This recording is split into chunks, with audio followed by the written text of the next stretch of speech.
Welcome to the Changing the Perception of Sales podcast. And today I'm delighted to be joined by Jack Frimston and Zac Thompson. Thank you very much for coming in. Thanks for having us. Exciting. That was in harmony as well. Yeah, Loving the chemistry already. Nice. Let's kick things off then. Please, for the listeners, introduce who you are and what it is that you do. I'm Jack Frimston, and we run a company called We Have a Meeting in a Sales Consultancy. We help people that are struggling to book meetings into the diary for their team, and we also help people that are struggling with all things sales processes. That could be anything from pipeline to closing. Is that fair to say? I think it's fair to say. If someone was listening and they were thinking, is that me? I don't know if that's me. It's usually your sales processes feel unpredictable, unreliable, stuck in deal cycles that take forever, and you're thinking, surely there must be another way, and there might be. There might be. There just might be. There just might be. And I need to add to that as well, host of the We Have a Meeting podcast, which is absolutely taken off, and the Sales Stoic as well. Yes. Daily digestible podcast, which is great, by the way. Definitely recommend it. Thank you. To kick things off then, we always like to start at the beginning of your sales journeys. And one thing I couldn't help but notice on your LinkedIn profiles that prior to We Have a Meeting, there wasn't really anything in the way of what you did beforehand. A little bit mysterious. So who'd like to kick us off on how you actually entered the sales industry in the first place? Well, do you want to take Arena Sports, then I'll take the other one? I'll take Arena Sports, and you take the other one, and then we'll meet somewhere in the middle. So there was we've got a mutual best friend who, when he was year 10 at school, we were 15, 16. It was work experience. I went and worked in a school. What did you do for work experience? I went and worked changing beds, I think I was doing in the Clifton Arms. Right. The hotels are available. Oh, the hotels are available. We'll put the Instagram handles in the comment. And one of our friends went and found a publishing company. Turns out it wasn't a publishing company. It was a telemarketing company.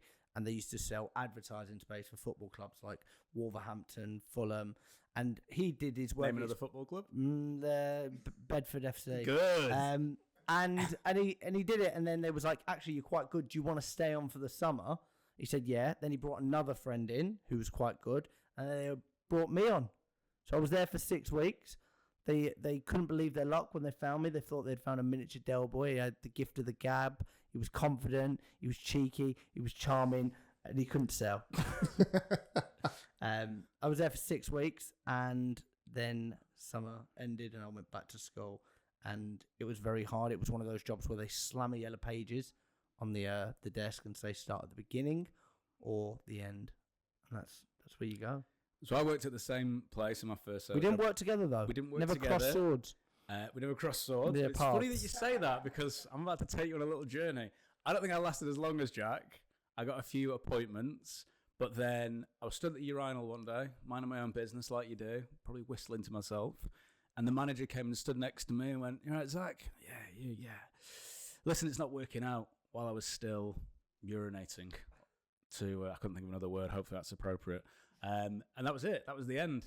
That was the end of my job there. But the first time it probably felt like a career, I did a real career-chasing university course in music and left. There was no career prospects. And then I went and started working for a software company in Shoreditch. It was about the time Wolf of Wall Street had just come out, and the culture was the Wolf of Wall Street. Like, it was like people getting hammered all day, people sweating in meetings because of what they'd done the night before. You get a deal in, everyone was down to the pub. A few people that work there are dead now because of the lifestyle that went on there.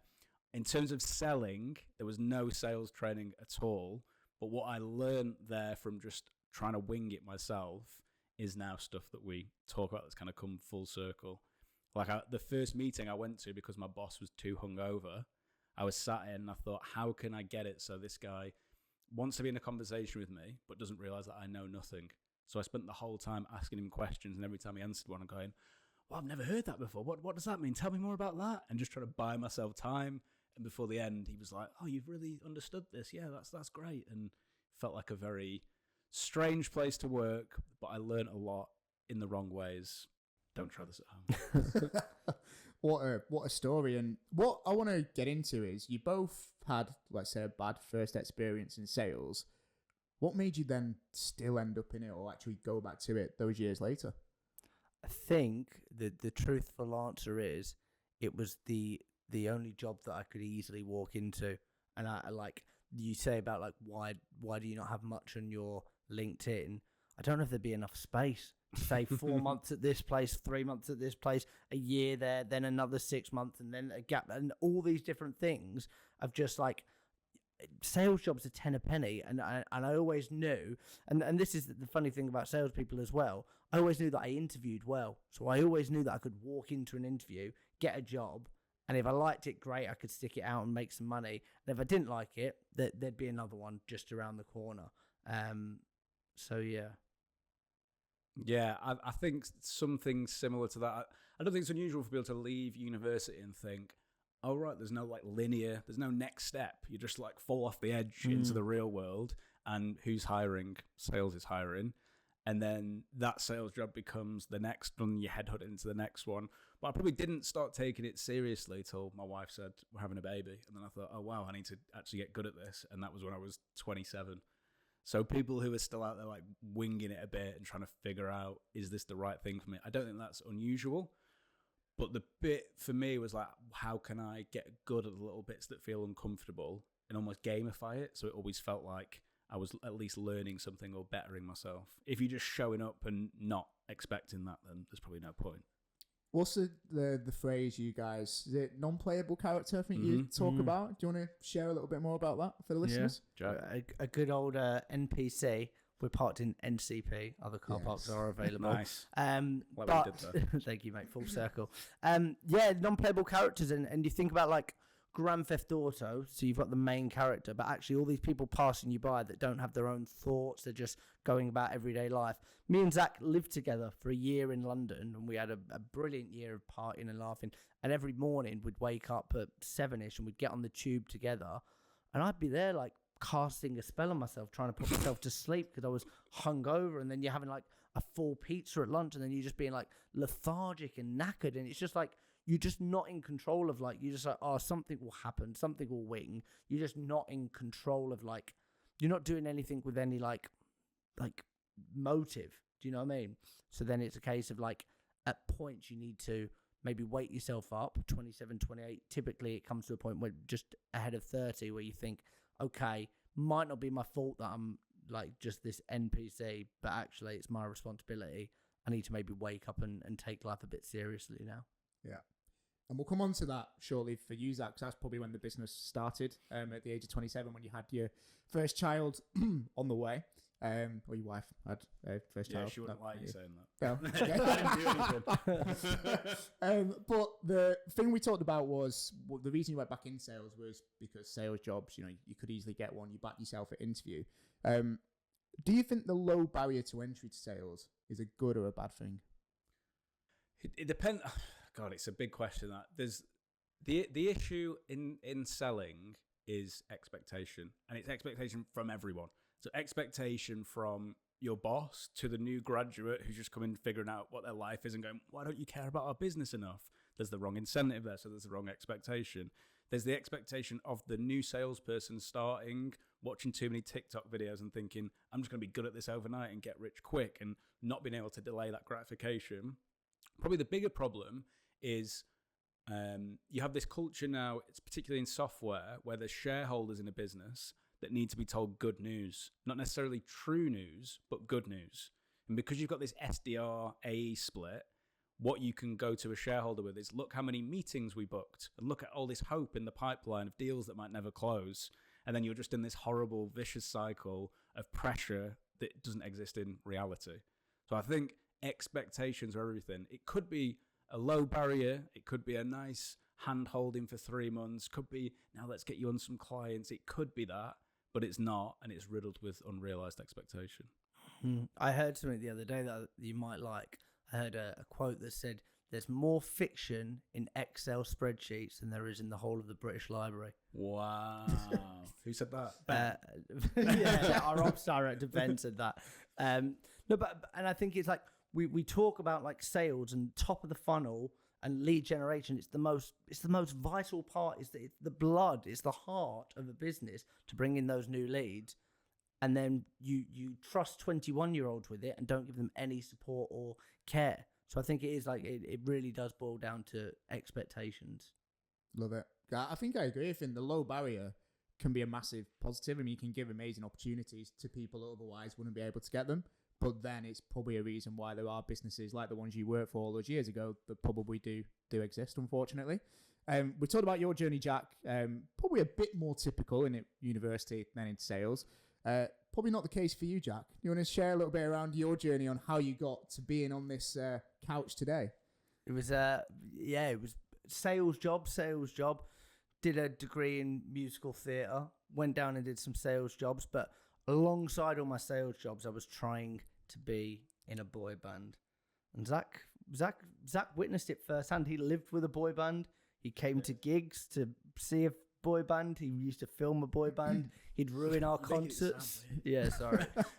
He used to kiss the boy band. The boy band. He used to tuck them into bed and say, "Good night, my little boy band." I was in a band for 5-6 years, whilst doing sales jobs alongside it. But that was like completely different. I was like busking and doing all these gigs up and down the country. And then when shit hit the fan with that, I was like, well, I need to do something with my life now. What am I going to do? And I did what most people do. I ran off and joined a cruise ship and started hosting bingo. I can imagine that now. What was your favourite number? 22, two little ducks. Oh, Kyle. On the musical background, I think you probably play it down a little bit, but you're a bit of a big shot, Jack. Who were some of the people you toured with and supported? It's all God, it's unbearable. No, because it's a different lifetime. So I feel like I can. You know what? There was a point a few years ago where I would never even like really talk about it because I look at it as like, well, the two different lives. I feel like mate, answer the question. Come on. Tom Jones, CeeLo Green, the Beach Boys, Jess Glynn, Busted. Take that. Huh? Kind of. That one was a bit of a spinning of the truth, as they might say. Oh. But if you Google it, it will look like Take That hostage. We took Take That hostage. No, I tell you what happened, right? We got asked, because it's a good story, we got asked to do the stage outside the concourse stage. It wasn't the main stage for Take That. It was playing in the lobby. And we put it on Facebook. A few people that we knew from the news saw it and then started ringing us up and be like, what's Gary Barlow's beard like? What are they like? And we had to just tell a few porcupines. Sorry. It's all right. Come on. Sorry. Never let the truth get in the way of a good story. Yeah, never let the truth get in the way of a good lie. Who was the best one you supported? Best? When you say best, what do you mean? Your favourite? CeeLo Green was lovely. He smelled like incense. Did you do your hand? Incense. Because I shook his hand. It was his birthday when we did a gig with him, so we got a card. Then we went and did some Patron tequila. And then I shook his hand and then smelt his hand afterwards. My hand. And wow. I'm coming across as a weird bloke today, aren't I? Did he forget you? Very good. Have you got one more in you? No, that's the one I know. That's the only one you know. Crazy. There you go. Come on. He was a nice guy. Yeah. Okay. I know we joke about it a little bit, but I think it is important to talk about that story because, again, people get into the sales industry from all sorts of wonderful backgrounds. And I think there might be people that have probably had the experience that you had going, I just don't know what to do. And we'll come on to now, we have a meeting and the business and such to where you can get to. How did it come about then? I think people listening and see all your stuff on LinkedIn probably go, WHAM, we have a meeting. Kind of came from nowhere, really, on the LinkedIn feed. So tell us about that. Yeah, so I've been a career salesperson for about a decade, done a lot of stuff in software, but what I'd had experience of was working in those scrappy startups, which you can imagine the first place I talked about was a scrappy startup, and then working in like big blue chip kind of boardroom negotiation type stuff.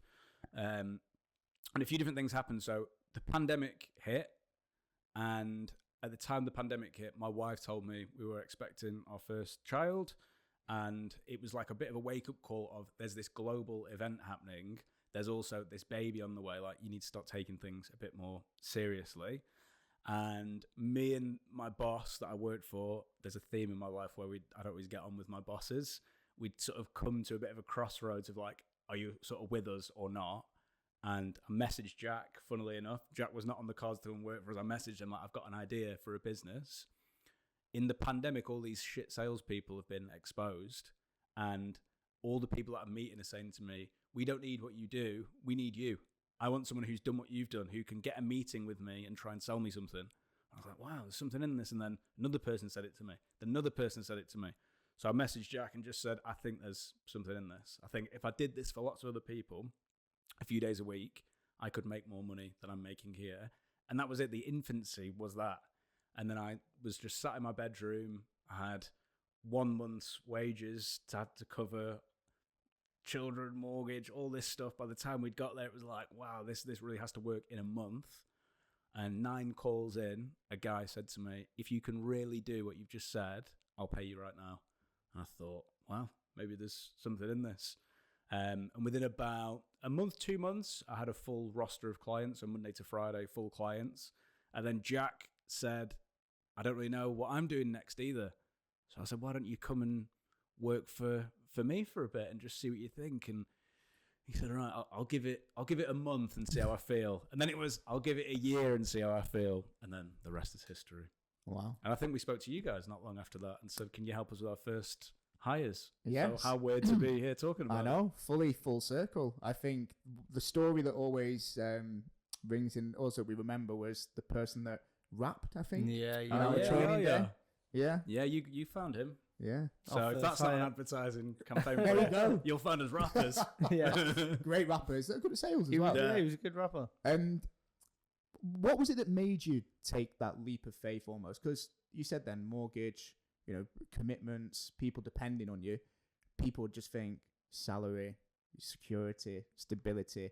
Pretty crazy, really, when you think about it. What was it that made you take that leap of faith? Yeah, it's weird how different things all seem to link together in a way that you think, oh, that was meant to be, that I found that at that time. But one of the things that I found around that time was stoicism. You mentioned before, we've got a podcast that talks all about stoicism. Me and Jack love stoicism. And often the theme in that, if you follow Jack, you'll get this a lot, is to remember you'll die. Remember the impermanence of your existence. We've got that in there. Thanks, bro. Yeah. But the thought I had that was like the realization moment was, maybe it'll work, maybe it won't, but you'll definitely die. And would you rather be on your deathbed saying, I tried? Or would you rather be on your deathbed saying, I sort of wish I gave that a go when I was younger and I could have done? And really, that was the thought, that just like, if it works, amazing. If it doesn't, the worst case scenario is I'd get another job. And that was it. It was making it that simple. Yeah. Love it. 'Cause I think there's a lot of people that are just in that place of inaction, not doing things because that's, scared, or the fear. And that's proof there that, was certainly paying off right now. When you set up a business, you tend to think of, what should we call it? What are some of the names? What were some of the names that you were considering before you came up with We Have a Meeting?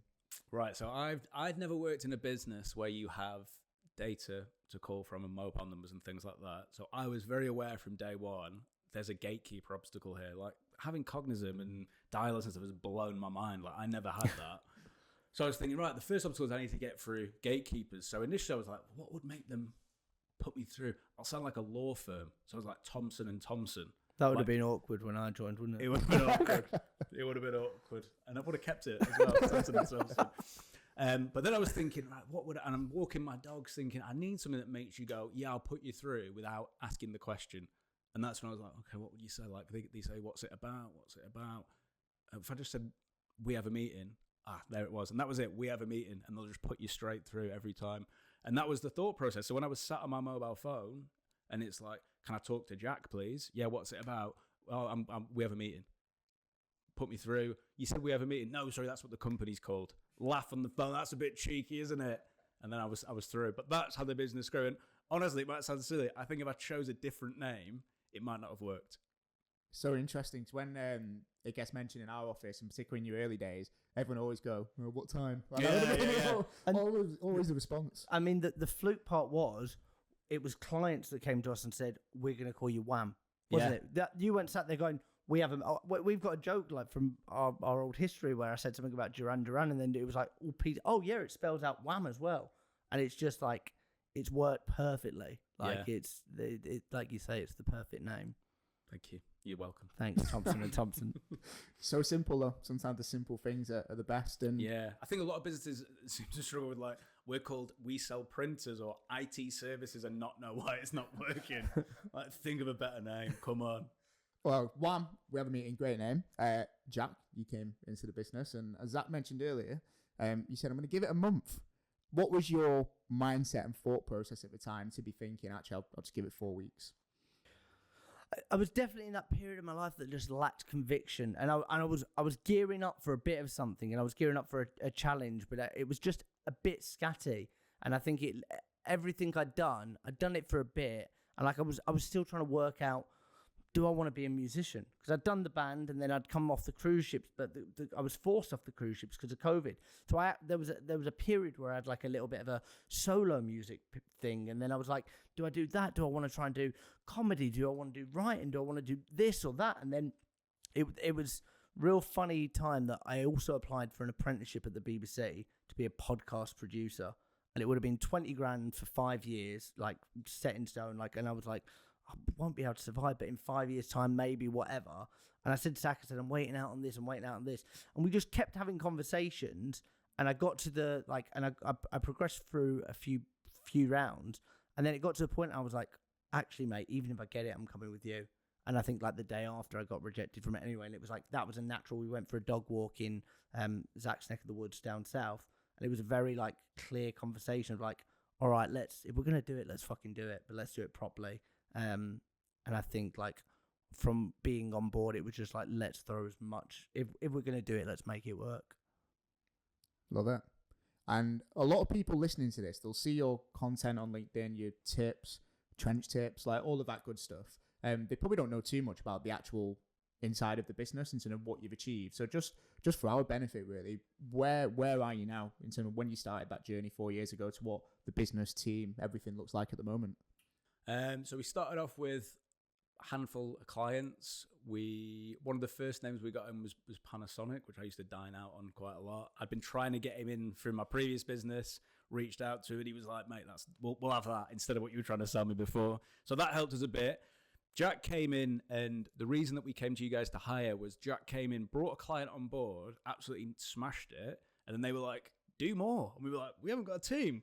So that's when we came to you guys to hire. So then we hired, and then we've had to kind of learn how to be leaders, and so we'd never done that before. We'd just been salespeople, and that's been like a weird thing of, it's not just like that. I think people think like it's just like you start hiring and it grows like that.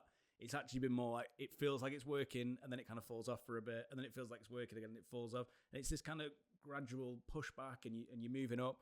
And we're at a point now where I got a notification before saying we've got 23 emails, so 23 people work in the business. We've got 2 offices, so we've got Manchester and Bournemouth. And we've got about 30 clients. Our biggest one is a global client who we do stuff all over the world, selling on their behalf, teaching their sales team how to close deals. So we do every part of the business for them. And it's just one of those things that it's been that kind of gradual build. You lose a big client. You regain a few smaller clients, then another big client comes on board, then you lose a few. Like it's the highs and lows of business. Like there is no, every single business knows that there will be like the ups and downs, and it's not always perfect. But I think one thing that we've done is just like, if we just do this obvious thing consistently of just booking meetings, helping the clients, etc., it will just grow. It will take care of itself. Brilliant. Impressive journey as well. 23 staff in, 4 years? Really good going. And let's get into the nitty gritty then of what you guys actually do, and sales, cold calling, and booking meetings specifically. Bit clickbaity this, but cold calling is dead. Discuss. I mean, it pays our mortgages, so shit, cold calling is dead, yeah? And you know what? People talk about cold calling on LinkedIn so much, including myself and Zac, but I think it's a bit of an echo chamber. I actually don't think as many people cold call as we think they do. Like I've spent like a few days with different organizations. Some are smashing it and they're on the phones 9 to 5. A lot of them are hiding behind emails. A lot of them are hiding behind LinkedIn. A lot of them want to be content creators. Actually, you probably need to tick a few boxes, but the only way, like we say, we've got a phrase in our office, not all meetings are created equally. So if you book a meeting from a cold email and you book a meeting from a cold call that lasts 10 minutes, they're not going to be the same sort of conversation. In the same way that a cold call isn't going to be the same as an inbound or a referral. You should be like trying to do all different things to make sure that leads are trickling in from every single angle.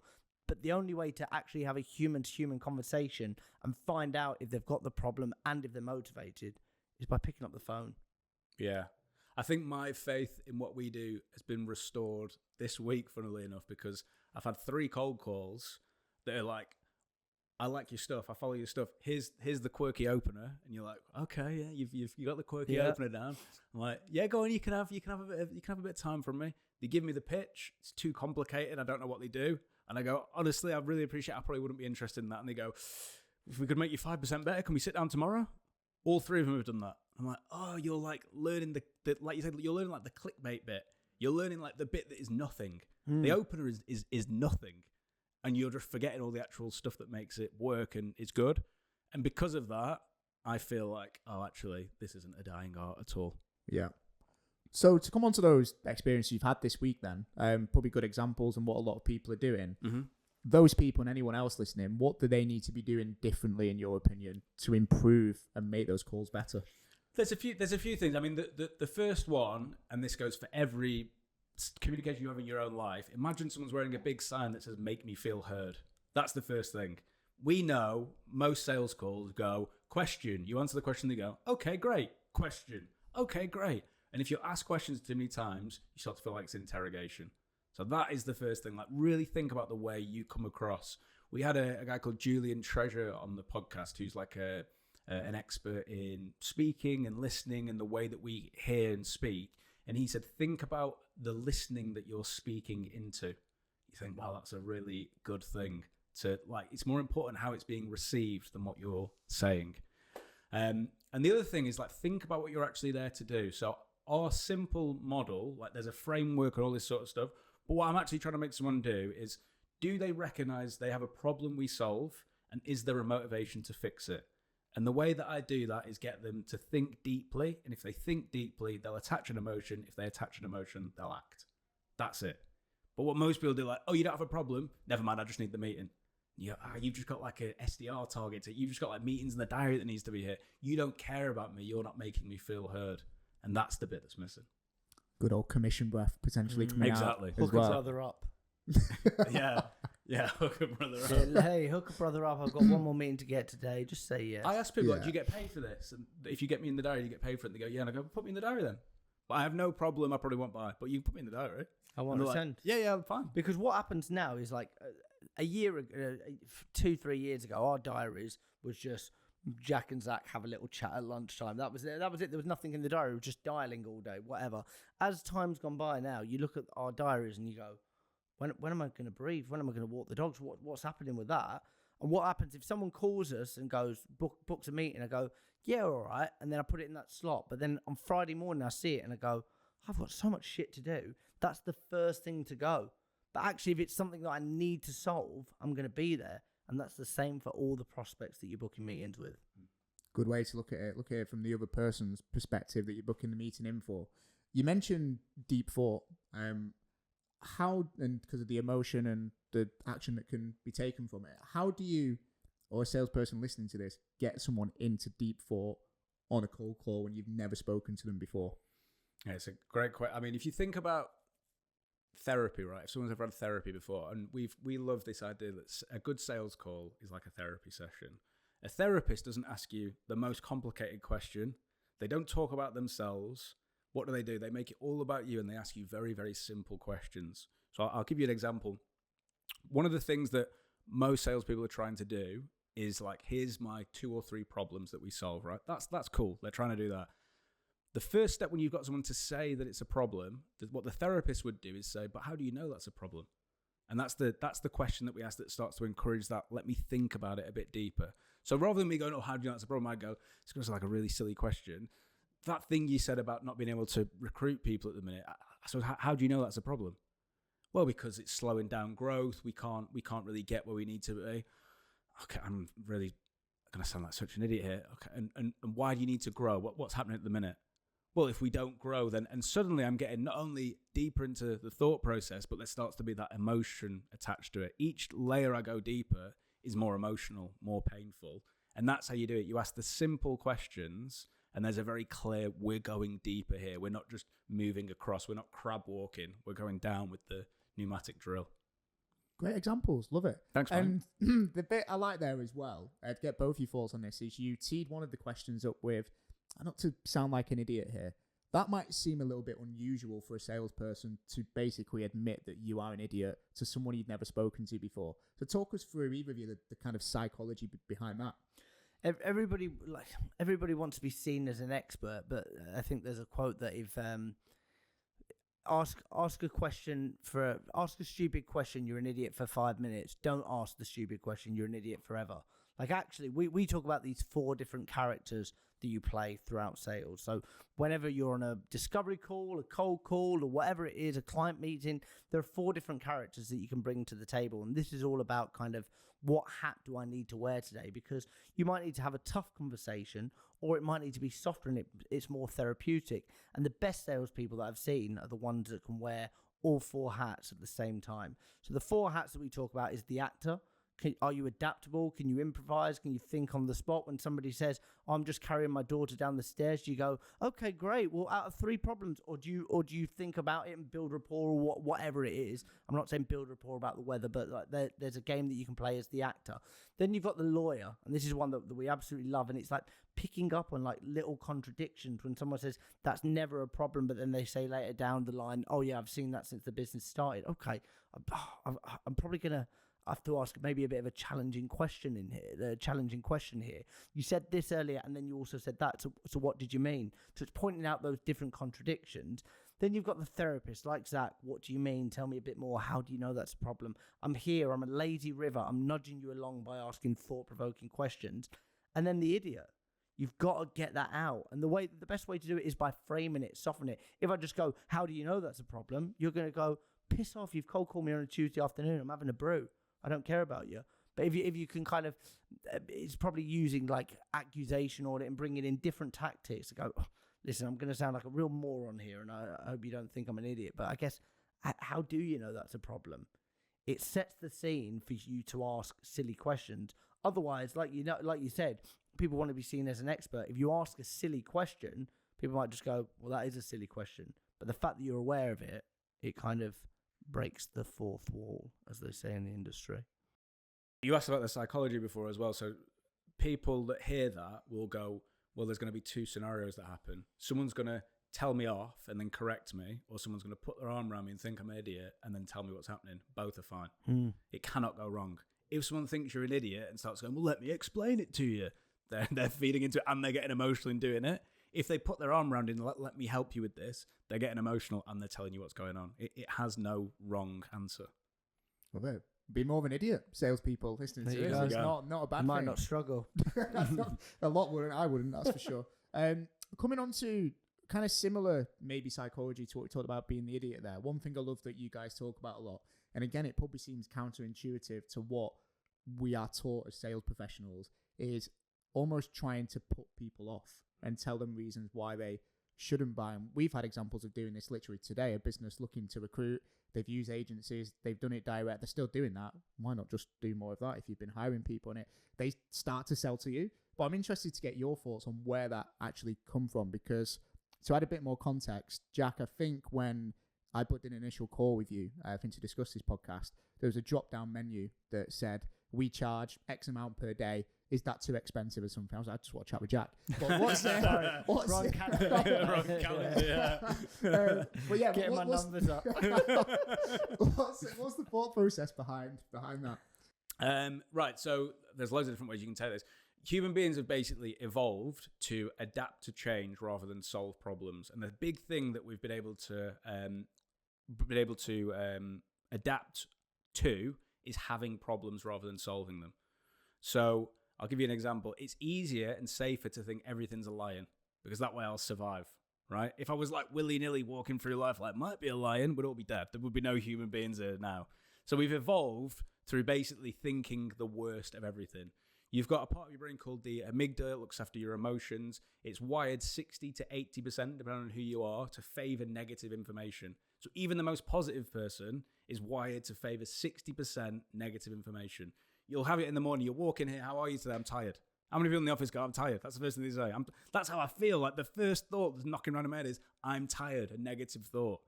How do you feel? It's awful and it's cold. It's like that is all just knocking around in your head all the time. So it's already there.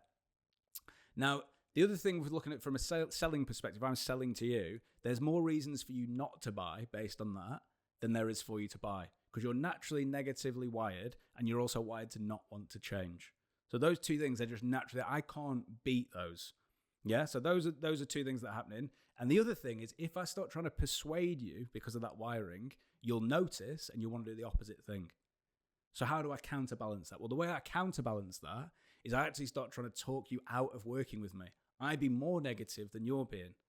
I actually tell you that, yeah, you shouldn't want to change. You definitely shouldn't. And the brain starts to go, what's going on here?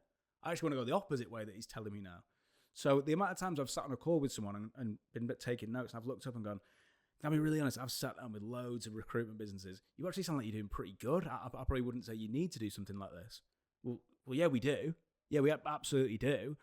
And they start telling you and start telling you off. I had a guy once, he told me, you don't have to really persuade me. I've got 27 different ways that we get leads at the minute, so you have to really persuade me. And I just closed my book and I went, sounds like you don't need me. I imagine all 27 of those are so good that you're actually thinking, why is this even in my diary? And he went, I didn't say that. And then he started telling me all about his problems. So it's an amazing way of getting people to buy in. Now, the counter to that, if I was playing devil's advocate, is what if some people say, well, yeah, you're probably right. I'm not interested. It's not a bigger problem. Cool. You just saved loads of time that you're probably going to waste. They're probably never going to buy anyway. What do they say? It's not a sin not to get the deal. It's a sin to take a long time not to get the deal. I also think like the touching on the pricing on the Calendly link, and one of the things that we do at the start of discovery calls is, can I share with you some reasons why people choose not to work with us? And we get it all up front: commitment, commercials, any objection that we can. And I had a call not too long ago, and they said, being completely honest, that is so out of budget that I would have to close 8 deals a month just to cover that. And some people, some sales gurus would be like, well, you've not built enough value. But we've got to remember that as your job is to get a hard yes and a hard no. And I think the analogy is like, if somebody's like got a budget for a Hyundai i20, they're never going to buy a Ferrari. And that's okay. But it's just like, make sure that you're talking to the right kind of people. So it's like those drop down things, or at the start of the calls, it just sets the tone so that I'm there saying, well, actually, I don't want my time wasted. I don't mind having a chat, but I actually just can't have a 30-minute chat if it's not going to go anywhere. So you can get that out in the first 5 minutes. What would you say to businesses that advise their sales people to beat around the bush with price? Because that happens a lot. We even have this conversation. I got asked about terms, fees. I don't know what to say. Don't know enough about them yet. Like, what's your advice about pricing and when you should or shouldn't bring it up? I think I would say everything is dependent. Like, obviously we do it up front. I would also say everything is dependent on the prospect, like being in charge of the dance, but letting the prospect feel like they're leading the dance. And I think it's about how you frame things. Okay. So if you ask me for the price and I say, yeah, it's X amount, and they go too expensive, cool. But like we were talking earlier, how do you frame something? I know that psychology, marketing, things like that. So it's a case of, okay, listen, I'll give you the price. Are you sitting down?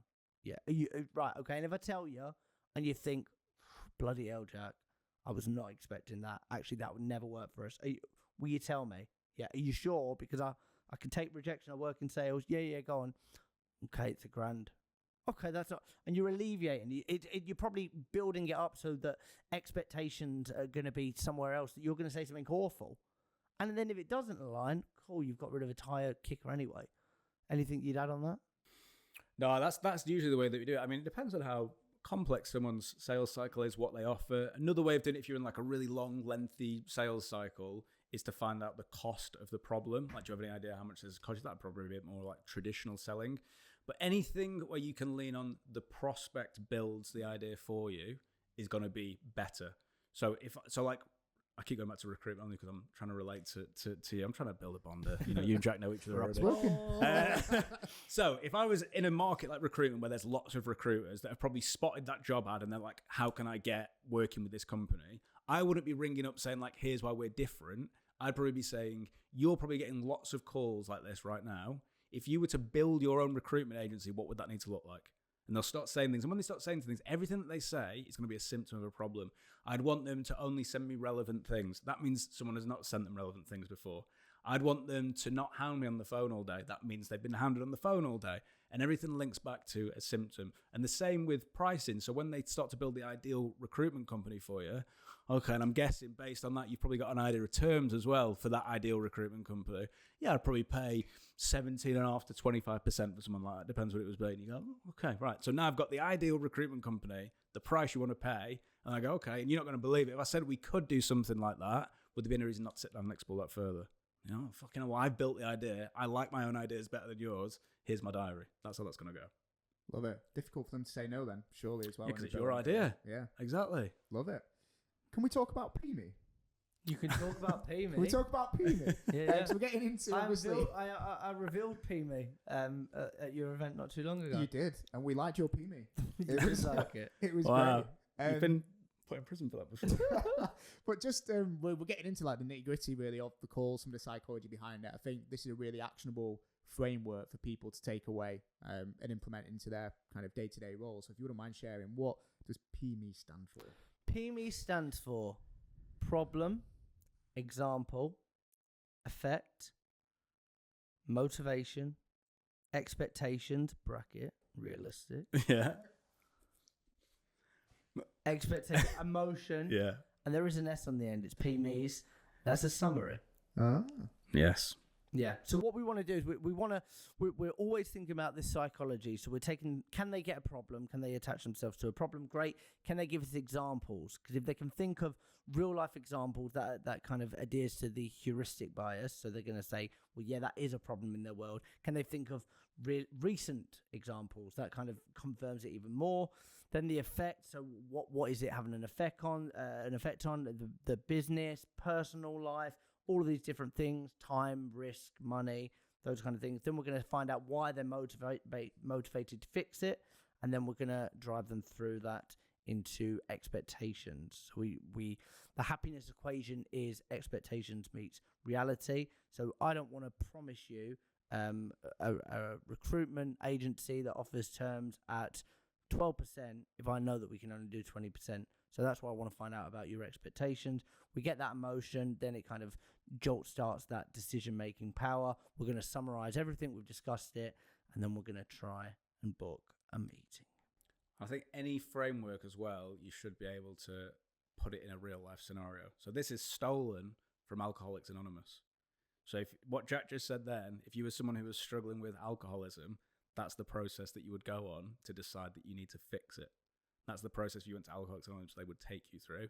And if it's good enough for them, it's good enough for us. Why do you think that does work? You mentioned therapy, obviously, AA. Why do you think that does work so well and translate into sales? Well, the Samaritans have got a rule, right? The Samaritans have got this rule where you cannot talk about yourself, right? Which I think is like an amazing rule. So if someone rang you up with a problem, a crisis, the first rule they've got is you cannot talk about yourself any part of this call, right? So that's a great rule because it makes it all about the other person, all about their problem. What most salespeople do is they tend to just hit this funny point where, I can feel it in my back a bit. It's brewing. Oh, here's my pitch. I was so sick. Here's my creds. They'll just like hit you with it out of nowhere. But you can have these amazing calls where you don't say your name, you don't talk about the company, they don't know who they're talking to, they don't know your background, they don't know your industry, they don't know your creds, they have no idea of referrals, references, they know nothing about you, but they've just spent 20 minutes talking to you all about their problems, what they're struggling with, how they'd build their ideal solution if they could, where they need help, what the hurdles are going to be, and they really get to unpack that, because being a business owner, a CEO, is a very lonely place. And being able to sit there and relate to someone and tell someone that and just get all that out on the paper, then say, actually, I do need to fix this. That is perfect, and it shows up everywhere. So your bad sales call or bad discovery call that didn't go well, try and put that in your lawyer's office, in the doctor's, in a therapy session, and think, if I did that same thing, would it work or would someone look at me funny? If the answer is they'd look at you funny, you need to rethink it. I think you shared something recently, one of you, around a therapist as well. If you know, you were sharing all of your problems and the therapist goes, oh, no, that happened to me as well, actually. It'd be really weird, wouldn't it? Yeah, it'd be really weird. And it's exactly the same in sales, but I think a lot of people do that all of the time. We've talked a lot around the actual calls itself. I think there's a lot of actionable stuff that people can take away. The problem a lot of the time in sales is actually the gearing up to make the calls, you know, cold call anxiety. Jack, you did talk on it recently, which was excellent. Again, what tips and actionable advice would you share for people that think that everything you've just said is great, but actually they've got the fear of picking up the phone? I think you've got to break it down, okay? So I've got a fear of picking up the phone. Bullshit. Nobody has a fear of picking up a phone, right? Can you pick it up? Yes, cool, complete. So what are you actually, pinpoint it, what are you actually scared of? And then starting to work out the probability of things, like what is the probability of that actually happening? And then remembering, like, there's a few different things that we chuck around of, like, but it's not personal. You work in sales, so rejection is guaranteed. So if you say, I'm scared of picking up the phone because I don't want to get rejected, or I don't want people to be nasty to me today, well, don't work in sales, because that's what you've signed up for, and that's okay. You don't need to work in sales, but that is what the job is. And then it's remembering things like people have bad days, people are going to act like that, but it's not a reflection on you. And actually, I probably have to kiss 100 frogs to get that one yes. I probably have to get through the shit to get to the good stuff. That's why it's called prospecting. Prospecting is taken from San Francisco, where they used to kind of walk through the mud and the shit, and they'd look for one speck of gold that might be worth something. That's all you're doing. You're just trudging through shit all day, every day, looking for that one opportunity. And it's so hard, and it is the lifeline of businesses, and that's why prospecting in sales is so important. But you have to remember that that is part of the job, and that is what you have to do. And there will be a point in your life, in maybe 3 years, 5 years, 10 years, 30 years, where you're probably not doing that every day. And if you are a seasoned sales professional, you'll probably build up a little black book, and actually all the leads will come to you, and it's great. But while you're in that role there, that's what you need to do. And as Marcus Aurelius says, that's what we're put on this earth to do, to work. We're not put on this earth to just stay in bed and be all cozy and just coast. We're here to work. So if you've chosen that this is your profession, get to work. Did you say prospecting came from San Francisco? Yeah, I think so. Is that really true? Well, think about the gold rush. Blow my mind there. Where do you think it come from? Where does gold? I don't really thought gold comes from. Anyway, can we get a fact check? We'll definitely verify that. Let's verify. And can I also just say that Zach questions me a lot because I say some profound things, and you think actually he's full of bullshit. You say it on camera and it sounds proper. I've got one thing on this, only because it's top of mind, because I did it on Monday. So there's a girl in my office. She's dealing with a new client that's selling into like household name brands, and she's never done that before. So dealing with the big household names, there's like a little bit of fear attached with that because it's actual company names that she recognizes. And then the thing that came up was like, I'm scared that they're gonna make me feel stupid. So I was like, right, well, let's write down all the different ways they could make you feel stupid. So one side of the paper, she wrote down all the different ways they could make her feel stupid or catch her out on a call. And then after that, put another box at the top and put what would happen then. And it's very hard to actually go for an answer. What would happen then?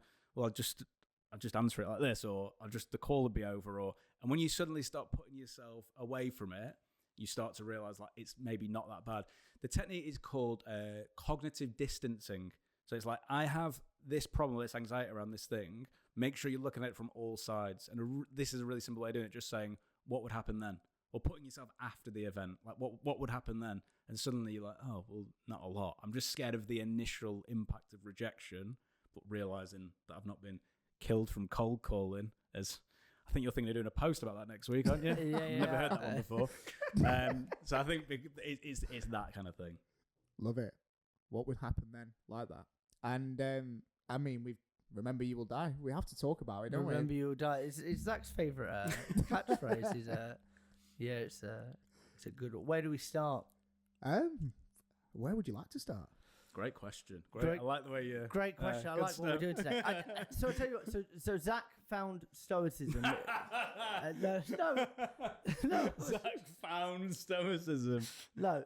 Zach stumbled upon stoicism where he was like 27, 28. I actually stumbled upon Buddhism before, and I can't pronounce it. And actually, when you look at the word, it's fucking really hard to even think about what it is. But it's the Buddhist version of memento mori. So in the East and the West, they're both kind of coming up with the same philosophy. And the Buddhists talk about it, and it's the same thing of actually, one day it'll all be over. And it's just remembering that. And you know what? I put it out there as a message, and I think it's like definitely like building a brand, whatever. It's grown into something, but it's a reminder for me as well. And that's definitely the thing. And like I've got coins around my house that say memento mori. Zac got me a cool statue for my birthday, which is Marcus Aurelius, but then a gold skull within it, and it says memento mori. And these are just little reminders, and that's what the Stoics did, is just reminding themselves on a daily basis that one day they'll be dead. So if I do a post at 7:30 every single morning and I've wrote remember you will die, I'm reminding myself so that when I go into the office and people go, how are you today? I'm trying to rewire my brain so 60 to 80% of them aren't negative. And I'm not saying I'm tired. I'm going, I'm fucking alive, and we're going to do it today, and it's going to be a good day. And it's trying to bring that positivity, because one day we won't have this life. How is that for you, memento mori? It's really good. You found death. You found stoicism? Well, there we go. Back in ancient Greece when I was a little lad. I love it. I think it's when people talk, you are coined with the phrase now, remember you will die, which is great personal branding, which we'll probably come on to in a second, actually. But I think it spoke about, actually, not in a morbid way, the complete opposite. It's actually more about celebrating things in life rather than focusing on death so much. Yeah. Yeah. The Western, current Western thing around death, I don't know how deep you want to get. But let's do it. Because of individualism, right? So we were all probably brought up in this room, if we was a nice parent somewhere or a nice guardian or whatever, we'll have probably said to you at some point, you can do anything you put your mind to, which is like an amazing idea, but it tends to lead to this idea of like, I'm immortal and I'm special and I'm unique. And the more special and unique and individual you think you are, the more likely it is that you think you're not going to die, which is a really weird thing. Like, other cultures don't have the relationship that we have with it. Other cultures recognize like this is an inevitable part of things, and they call it things that we don't call it. Like, they wouldn't say you've lost someone, they'd say you're being returned to where you came from. Even the language that we use around it is strange. So just having that in the mirror of like, today's a day and tomorrow might not be, and it's not promised, is a really good way of just, you asked me before about starting the business, it's a really good way of like, just get yourself in gear a bit, make sure you're not an NPC. Brilliant. Love it. A couple more things I'd like to touch on, if that's all right. Yes. LinkedIn, personal branding. We spoke about remember you will die. You sign off every single post of it. Jack, you must post at least once a day. Zac, three times. 3 times a day. 3 times. Basically 1,000 posts a year. Yeah. Zac, how many times do you post a day? 1 or 2, not as many as Jack. Not quite. But can I interrupt this podcast for an important announcement? Yes, please. In 2014, Zac was in the top 10 most viewed people on LinkedIn in the world. I got invited to LinkedIn's head office. There used to be a leaderboard on LinkedIn of the most viewed profiles in the world in different industries, which you'd love that, wouldn't you, if that was still there? Look at Zac at number 9 and me at number 8. But yeah, I got brought in, and like they showed me around the office and gave me some training and stuff for free. Oh. I know you wouldn't think it out of the two of us, but I used to be cool. Congrats. Thanks, mate. For all those years. Thanks, mate. It means a lot. Well, on that then, what did you do then that still applies in the world of LinkedIn? I like what you did there. Now? You're very because you could have gone. You could have said, "What did you do then that you don't do now?" I used to. So I was basically, it's like always like a selling thing, right? I was selling a construction software that basically sold leads. And what people do was trying to sell the features and advantages of this like software, having this software in the business. What I was doing posts like 10 jobs have gone live this week that all need kitchens. So then all the kitchen people would be like in my inbox like, I need more projects, we need more projects. And people look at me like, how is he doing that? And basically I was just inverting what they were doing. They're like trying to push. I'm just trying to like, here's what's going on. Let me know if you want, let me know if you're interested, you want to get involved. And people were messaging me on that. And I was doing different ones every day. One for architects, one for kitchens, one for whatever. Then people were coming to me. So that's what I was doing. I don't know if you could get away with that now, but that's what I was doing. And it was getting me lots and lots of conversations and lots of views on my profile. Interesting. And why do you both post so much now then? Well, there must be a reason behind it. I think one of my posts did like fairly all right, like a week into the business. And I remember saying to Zac, like, this is something that we're going to double down on. And it's not like, I don't think, there's a whole thing with going viral and doing like one big post and like hoping that it does. But actually, like showing up every single day, like in the 4 years that we've been doing this, we've seen people turn up, start a business for 3 months, disappear, come back, talk about a burnout period, and it's like nobody's going to want to work with you. But actually, we take the piss. But yeah, my posts are probably very similar to what they were 2 years ago because they're the same sort of messages. But it works, and you're meeting a new audience every single day. And I think of it as like it's a billboard, but it's all free. So actually, if every post, some slap and some will do mad impressions and some won't do that great, but it's like a couple of thousand.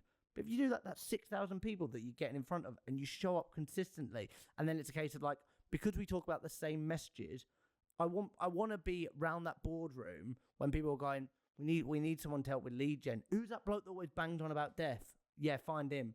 Who's that bloke that does that kind of, oh yeah, like that's the thing. And it's just, are you top? And that's all marketing is. Are you top of mind for when the problem arises? We can go out to people, we can find people using cold calling and all other services.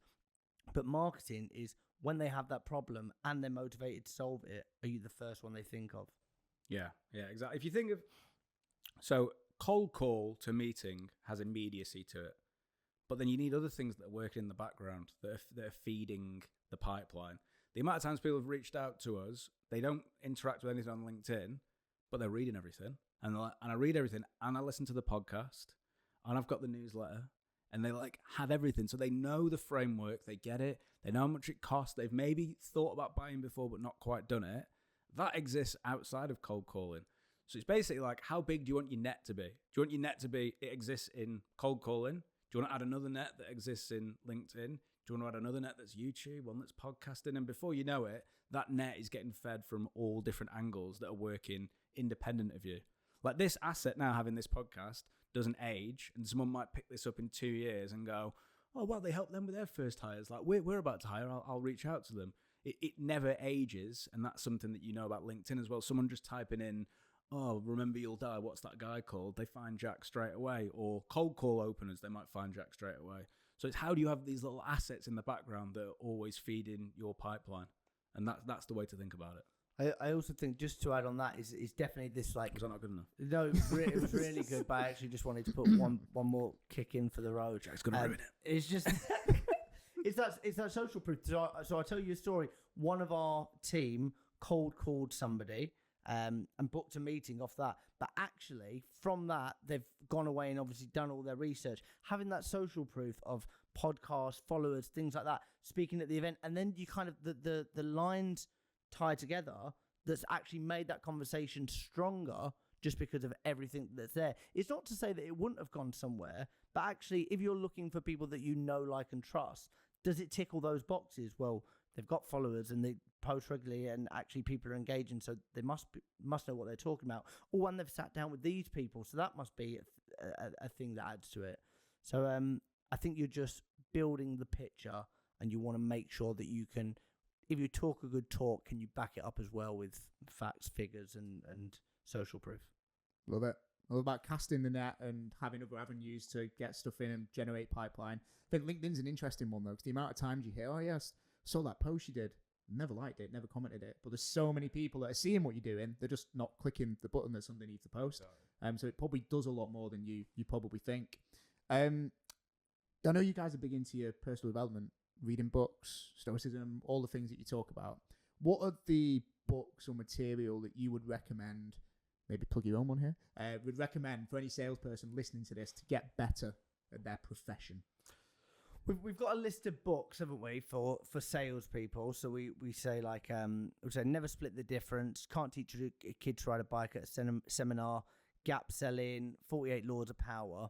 What's something that so they're like the four staples. What's another self-development book that you feel has probably shaped you or changed your life? I mean, it depends a lot. Meditations, Marcus Aurelius is like an amazing one to read and just start your day if you're looking for mindset. But where I actually found that selling got like light bulb moment for me is when I started looking at more like therapy style books. So thinking what makes a really good tidy question, and actually the best people to find aren't that Jeremy Milner guy who's like on YouTube, like breaking down sales in a studio somewhere and not doing it. Like that's not good. What about the people that are sat in front of like a convicted murderer trying to find out like why they did it and like all about their childhood and how they ask them tough questions and just get the emotional balance right. Like I'd much rather be finding those sorts of things. So people like Tara Swart, like really good because she's got a book and she's got a podcast as well. Dr. Steve Peters has got a book called The Chimp Paradox, which is like an amazing book if you can read it with the mind of like, how would this apply to sales as well? So immediately when I read that book, I thought, oh my God, when I cold call someone and they pick up the phone, that's a chimp that I'm speaking to. I'm not speaking to a human being yet. And if you read the book, you'll know what I'm talking about. So actually looking for not what is true in sales and what other sales books and remixes are there out there, but what's that different take with that kind of more therapy slant that I can then bring in to selling. You'll find that quite a lot of eye-opening things happen. And the subtle art of not giving a fuck. Sorry, mate? Never mind, sorry. What did we say about swearing at the top? I think we've had a few words in Yeah. anyway, so that's well long gone. And you guys are releasing or started to release bits of a book. So do you want to share for the listeners where we're up to with that? We are releasing a book. By the time this comes out, we might have gone live with the pre-order. We've been really just working on it. I think it's probably been about 2-3 years now. We wrote one version, we binned it because it wasn't good enough, and I think we're proud of it. It's something that we're really proud of. It's sales is therapy, and it is giving.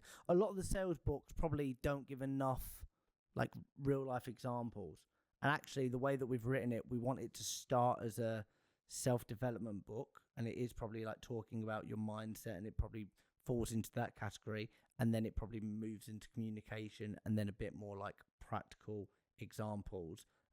But like with everything, a book is useless if you don't go away and put the miles in. Yeah, exactly. It's made us think about what's like a uniformed way of closing a call that could work every time. Like that's one thing that I wanted to put in there. What's a way of getting information out of someone on a cold call without asking them questions? So like, I'm not going to ask you any questions, but I'm going to do something that makes you want to share information. You're like, what are these things that you could do? How can I back them in neuroscience and make people think, oh, wow, there's something different here? And it's all the stuff that therapists are doing every day and that salespeople aren't doing but should be. And I won't ask you those things. We'll save that for the book so people have a reason to buy it, Yeah, obviously. exactly. One other point I want to touch on then, we're probably coming to, unfortunately, a bit of a close. But I think I've seen you talk, I think we spoke about it before, Jack, and I think I've seen you two post something recently about it, is do you have to be money motivated to work in sales? It's coming up a lot at the minute, speaking to businesses that are looking to hire people in terms of what they're looking for. What's your take on that? So the question from your perspective is like, you're recruiting for salespeople and they say, I want people who are money motivated. That's where it comes up in our world quite a lot. Yeah. Okay. So there's no part of your brain that knows what money is. Money doesn't already exist in your brain, but what does exist in your brain is status, right? So what does money unlock for people that unlock status? And people have different relationships with it, right? So your brain is never happy with the status that it has, which is interesting, right? But it goes back to when we were in tribes. So there's a guy, Andrew Wilkinson, who's a billionaire. And he said, what I realized when I became a billionaire, when I'm in a room with other billionaires, is they complain because their jet isn't as good as the other guy's jet across the room, right? So money motivated will only get you so far because you're always playing a status game. So the question to ask is, what do you actually want the money for? What's the intrinsic motivation? And for salespeople, if you're hiring salespeople, you want people's money motivation to not have a finish line. That's ideal, right? So if it's, I'm money motivated because I want to go to Dubai, that has a finish line. When it hits that finish line, that's when you get these big erratic peaks and troughs in performance. I want a Rolex, that has a finish line. I want a house, that has a finish line. But things that don't, like we've interviewed people that say things to us like, I just want to really support my mum. My mum's done so much for me and I want to be able to support her and give her more. That's amazing. That's like what you're looking for. Or people who they want to completely change the trajectory of their family tree. Like that's like an important thing. But what we tend to find is what people are more motivated by is purpose and progression. They will say money as one thing, and I'm not denying that people need a certain amount of money to live. That's definitely not what I'm saying. But when they're within a business, people want to feel heard and understood and like they're moving forward together with purpose, and they want to feel like they're validated for that. And that's where natural culture grows. There's a lot of recruitment businesses out there that play the money motivated game. And then before long, they're all like tripping each other up and cutting each other's throats to like get the deal in and smash over there. It doesn't breed culture. So you can play that game, but really ask yourself the question, like, where is the part of the brain that looks after the money part? If an alien came down and said, explain money to me, you wouldn't be able to do it. But if you said, no, this is culture and these are people and this, look at what we're driving towards, they'd get that. Anything to add, Jack? No, I thought that was Was that all right? That was very I've not had a lovely. coffee today. Yeah. Wow. Wow. Wow, that was brilliant. Thanks, man. I think it's an educational shift, though, not even for people in sale looking to get into it, even at management level. I think they still believe and think, oh, we need to hire people that are money motivated. But what I like about what you said was the finish line piece. I think that's the key bit, really. What else do I want to go through? I kind of had one thing I wanted to get you guys to do for the end of the podcast, really. But one final we'll kiss question. each other if you want. Please. On camera.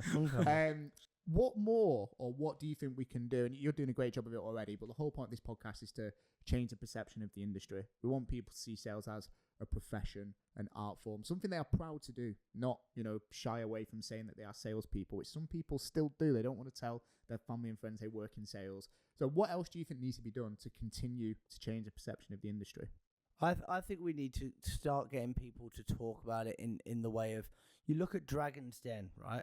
Entrepreneur, marketing mogul, whatever.